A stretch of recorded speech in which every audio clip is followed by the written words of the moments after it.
Judicial commission of Pakistan के इजलास में चीफ जस्टिस उमर अता बंदियाल की तजवीज़ करदा 5 जजों के नाम मुस्तरद करवाने में मरकजी किरदार अदा करने वाले जस्टिस काजी फाइज ईसा ने जस्टिस बंदियाल के नाम एक खत में इन्हें मशवरा दिया है कि वो मनमानी करते हुए आइन की खिलाफ वर्जी करना बंद कर दें, क्योंकि तकब्बुर और अना अल्लाह ताला को सख्त नापसंद है। काजी फाइज ईसा अपने खत में बताते हैं कि मुझे अपनी सालाना तातीलात के दौरान में अदालत उज़्मा के चीफ रजिस्ट्रार की जानिब से एक व्हाट्सएप पैगाम मौसूल हुआ, जिसमें बताया गया था कि मौजूद चीफ जस्टिस ऑफ पाकिस्तान ने 28 जुलाई 2022 को जुडिशल कमीशन का इजलास तलब किया है ताकि सुप्रीम कोर्ट में 5 जजों की तकर्रुरी का फैसला किया जा सके। सालाना तातीलात के आगाज से पहले जुडिशल कमीशन का कोई इजलास तय नहीं किया गया था, मगर यूं ही मैं पाकिस्तान से रवाना हुआ, चीफ जस्टिस ने सिंध और लाहौर की आला अदालतों में तकर्रुरियों के मुतालिक इजलास बुलाने का फैसला कर लिया और अब अदालत उज़्मा में मौसम गर्मा की छुट्टियों के दौरान जुडिशल कमीशन का तीसरा इजलास तलब किया गया।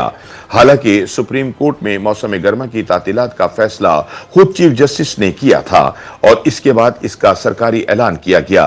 अगर चीफ जस्टिस अपने ऐलान करदा नोटिफिकेशन की पासदारी नहीं करना चाहते तो बेहतर है कि इसकी खिलाफ वर्जी की बजाय वो पहले इसे मनसूख कर दें। जस्टिस फाइज ईसा ने अपने खत में लिखा कि बाकायदा ऐलान शुदा सरकारी तातीलात के दौरान जब कुछ अरकान सालाना छुट्टी पर हों और दूसरी तरफ अटॉर्नी जनरल ऑपरेशन के बाद बैरून मुल्क हो, ऐसी मीटिंग बुलाना बिला जवाज है। महीनों तक जुडिशल कमीशन के इजलास ना बुलाना और फिर इजलास यूं अचानक तलब करना जबकि सीनियर तरीन जज अपनी मंजूर शुदा सालाना छुट्टी पर हों, यह जाहिर करता है कि चीफ जस्टिस नहीं चाहते कि वो इजलास में तबई तौर पर शरीक हों, जो वाज़े तौर पर गैर कानूनी और गैर आईनी है। ये बात काबिल जिक्र है कि मैं मौसम सरमा की तातीलात के दौरान भी काम करता रहा हूं और आम तौर पर मैं शाम को दफ्तर से निकलने वाला आखिरी फर्द होता था। मैंने एक भी ज़ेरे इल्तवा फैसला नहीं छोड़ा और ना ही कभी तफसीली वजूहात की फराहमी का इंतजार करते हुए कोई मुख्तसर फैसला सुनाया है। फाइज ईसा ने कहा कि जब अदालत उज़्मा में असामियां खाली हुई तो चीफ जस्टिस ने कोई इजलास तलब नहीं किया, लेकिन अब अचानक ही उजलत में थोक के हिसाब से तकर्रुरी करना चाहते हैं। 5 जजों की तकर्रुरी का मतलब अदालत उज़्मा का 1/3 से ज्यादा हिस्सा है, जिसे चीफ जस्टिस ऐलान शुदा सरकारी तातीलात के दौरान कमीशन के तमाम अरकान की शिरकत से गुरेज करते हुए करना चाहते हैं। चीफ जस्टिस एक मुतवक्को असामी को भी पुर करना चाहते हैं जो अभी खाली भी नहीं हुई। आइन की दफा 175(8) इसकी इजाजत नहीं देती, ना ही आइन इसकी इजाजत देता है कि चीफ जस्टिस अकेले नाम तजवीज करें, क्योंकि यह सिर्फ जुडिशल कमीशन का इस्तेहकाक है। उन्होंने लिखा कि जस्टिस सज्जाद अली शाह अभी रिटायर नहीं हुए और इनसे कहा जा रहा है कि वो खुद अपने जानशीन का इंतखाब करें। यह गैर आईनी है। पाकिस्तान कोई बादशाहत नहीं है जिसमें बादशाह अपने जानशीनों का फैसला करते थे। वैसे भी जजों के रिटायर होने से कबल नामजदगियां या तकर्रुरी आइन की बहुत बड़ी खिलाफ वर्जी है। पाकिस्तान का निजाम चीफ जस्टिस की मर्जी या ख्वाहिश पर नहीं बल्कि आइन के मुताबिक चलाना होगा। जस्टिस फाइज ईसा ने अपने खत में लिखा कि आला अदलिया में जजों की तकर्रुरी बहुत एहतियात और गौर व फिक्र की मुतकाजी है, क्योंकि ये इंतहाई नाजुक मामला है। उन्होंने लिखा कि चीफ जस्टिस साहब बराह करम आइन की खिलाफ वर्जी करते हुए जुडिशल कमीशन और अपनी ही नामजद करदा अरकान की तस्दीक मत करें। जुडिशल कमीशन को सिर्फ इन अफराद पर गौर करने तक महदूद करना जिन्हें चीफ जस्टिस ने पहले से नामजद किया हो, निहायत नामुनासिब है। चीफ जस्टिस ने इम्तियाजी बर्ताव करने का एतराफ किया है, क्योंकि इनका कहना है कि उन्होंने सिर्फ चंद जजों के बारे में गौर करने का फैसला किया है और ऐसा उन्होंने इम्तियाज बरत कर किया है। इनके मुताबिक उन्होंने पेशावर से 3, लाहौर से 6 और सिंध से 12 जजों की तैनाती तजवीज़ की। ये कोई माकूल बात नहीं, क्योंकि लाहौर की आला अदालत सिंध से कहीं बड़ी है। ना ही मज़कूरा तादाद का ख्याल रखा गया और ना ही मज़कूरा तनासुब का। जस्टिस फाइज ईसा ने लिखा कि चीफ जस्टिस ने अदालत आलिया बलूचिस्तान के चीफ जस्टिस और जज साहिबान और अदालत आलिया इस्लामाबाद के चीफ जस्टिस और जज साहिबान को ज़ेर गौर फहरिस्त में शामिल न करके मजीद इम्तियाजी रवैया बरता है। इन इलाकों में दस्त पाए जाने वाले एहसास महरूमी में इस इकदाम से मजीद इजाफा हो जाएगा। यूं महसूस होता है कि चीफ जस्टिस ने पहले तय किया कि किन किन को नामजद किया जाए और फिर अपनी नामजदगियों को जवाज देने की कोशिश की है। तैनाती की जायज उम्मीद पर अदालत उज़्मा के फैसले मौजूद हैं। अहलियत रखने वालों को महूम बुनियादों पर खारिज नहीं किया जा सकता, बिलखुसूस जबकि उनकी वजूहात इनके इख्तियार से बाहर हों।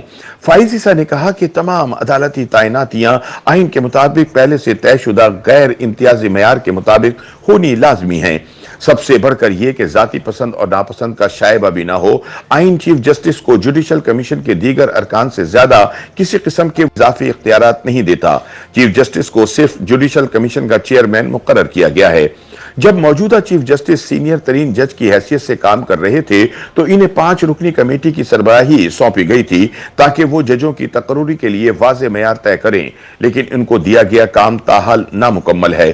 اس کمیٹی کا صرف ایک ہی اجلاس 9 مارچ 2022 کو بلایا گیا تھا، جس کی کارروائی پر جسٹس عمر عطا بندیال نے یہ تحریر کرتے ہوئے دستخط کیے کہ معزز چیئرمین نے قیمتی آراء اور تجاویز دینے پر تمام ارکان کا شکریہ ادا کیا اور توقع ظاہر کی کہ ٹھوس خیالات کو ضبط تحریر میں لانے کے بعد آگے بڑھانے کے لیے جلد ہی اجلاس ہوگا۔ بعد ازاں کوئی اجلاس منعقد نہ ہوا، کوئی ٹھوس خیالات تحریر نہیں کیے گئے اور نہ ہی کمیٹی نے کوئی رپورٹ جوڈیشل کمیشن کو جمع کرائی۔ اس کے باوجود چیف جسٹس اب فرماتے ہیں کہ کمیٹی اپنا کام مکمل کر چکی ہے۔ کمیٹی کے جن ارکان سے میری بات ہوئی انہوں نے اس امر کی تصدیق کی ہے کہ کمیٹی کا صرف ایک ہی اجلاس ہوا تھا اور کوئی فیصلہ نہیں کیا گیا۔ فائز عیسیٰ بتاتے ہیں کہ اس خط کے لکھنے سے پہلے میں نے چیف جسٹس صاحب سے تحریری گزارش کی کہ وہ منمانی مت کریں کیونکہ تکبر اور انا اللہ تعالیٰ کو سخت ناپسند ہے، لیکن چونکہ انہوں نے اس کا کوئی جواب نہیں دیا اس لیے میں آپ سب کو لکھنے پر مجبور ہوں کیونکہ یہ میرا فریضہ منصبی اور میرے حلف کا تقاضا ہے کہ میں آئین کا دفاع اور تحفظ کروں۔ آئین کی دفعہ 175A اعلیٰ عدلیہ میں ججوں کی تقرری کے بارے میں بہت واضح ہے اور اس کی سختی سے تطبیق لازمی ہے۔ آئین جوڈیشل کمیشن کو یہ استحقاق دیتا ہے کہ وہ پارلیمانی کمیٹی کے لیے ججوں کو نامزد کریں۔ چیف جسٹس یک طرفہ طور پر فیصلہ نہیں کر سکتے۔ اگر اپنا طریقہ کار طے کرنے کے لیے اولین جوڈیشل کمیشن کے بنائے ہوئے قواعد آئین سے متصادم ہوں تو ان کو نظر انداز کرنا لازم ہے، نہ کہ آئین کو۔ ہر شہری کے لیے لازم ہے کہ وہ آئین کی پاسداری کرے، مگر ججوں کی اضافی ذمہ داری ہے کہ وہ آئین پر عمل کریں اور اس کا تحفظ اور دفاع کریں، جیسا کہ اس حلف میں مذکور ہے جو وہ اٹھاتے ہیں، اور اس میں یہ بھی مذکور ہے کہ وہ کسی کو نوازنے کا کام نہیں کریں گے۔ جوڈیشل کمیشن کا اختیار ہے کہ وہ کسی خالی اسامی پر جج کا انتخاب کرے اور اس پر یہ پابندی نہیں کہ وہ صرف چیف جسٹس کے نامزد کردہ ججوں کو ہی منتخب یا مسترد کرے۔ آئین کی دفعہ 175A یہ نہیں کہتی کہ اکیلے چیف جسٹس ہی کسی جج کو نامزد کریں، نہ انہیں اجازت دیتی ہے کہ وہ کسی کو نامزد کرنے یا مسترد کرنے کی وجوہات بیان کرتے رہیں۔ فائز عیسیٰ لکھتے ہیں کہ جس نوعیت کا اختیار چیف جسٹس نے استعمال کیا ہے آئین اس کی اجازت نہیں دیتا۔ ان کے مطابق چیف جسٹس انتہائی نازک معاملے کو جلد بازی میں سخت قابل اعتراض طریقے سے نپٹانا چاہتے ہیں، اس لیے میری گزارش ہے کہ جوڈیشل کمیشن آف پاکستان کا اگلا اجلاس منعقد کرنے سے پہلے ہمیں یہ طے کرنا چاہیے کہ اس معاملے میں آگے کس طرح بڑھنا ہے۔ YouTube پر گوگلی نیوز دیکھنے کے لیے youtube.com کی سرچ بار میں googly news T V type کریں۔ گوگلی نیوز کے پیج پر سرخ رنگ کے سبسکرپشن والے بٹن پر کلک کرنا نہ بھولیے۔ YouTube پیج پر اپلوڈ ہونے والی ویڈیوز سے باخبر رہنے کے لیے بیل آئیکن پر کلک کیجیے۔ آپ کو ہر نئی ویڈیو کے بارے میں نوٹیفیکیشن موصول ہو جائے گا۔